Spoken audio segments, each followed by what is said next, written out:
Folks were here on the court playing basketball. When the shots rang out, they scrambled. Take a look. You can still see some of the belongings that they left behind in efforts to get away. The trash can here full of police tape. That's what police used to section off the neighborhood while they tried to figure out who was behind this shooting. It does appear that they were waiting for that car to come down and expected it to come down Cadwallader Avenue at some point. Abington police say those behind the shooting were waiting here. As folks were on this court playing basketball, they say two men wandered up the hill towards a firehouse. And when a car they say the men were waiting for appeared on Cadwallader Avenue, at least one of the men fired several rounds towards that car. Do you know who was in this vehicle that was being targeted?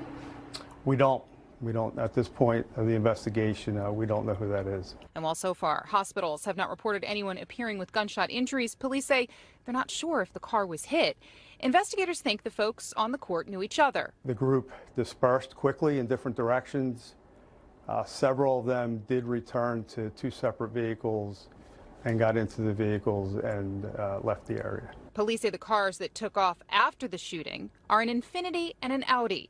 Of concern for police, the shooting itself and the fact that the gunfire came dangerously close to the people who live here. Fortunately, at this time, we don't have any report of injuries, but an occupied home in the 300 block of Cadwallader was struck by a single bullet. And the cars, police say, took off on the street heading towards Jenkintown Road. Now, what they're asking for from you this evening, if you own a business, if you own a property in this area, the Elkins Park section of Abington Township, check your cameras. You may have a key piece of evidence that police need to solve this one. Reporting live in Abington Township, Deanna Durante, NBC 10 News.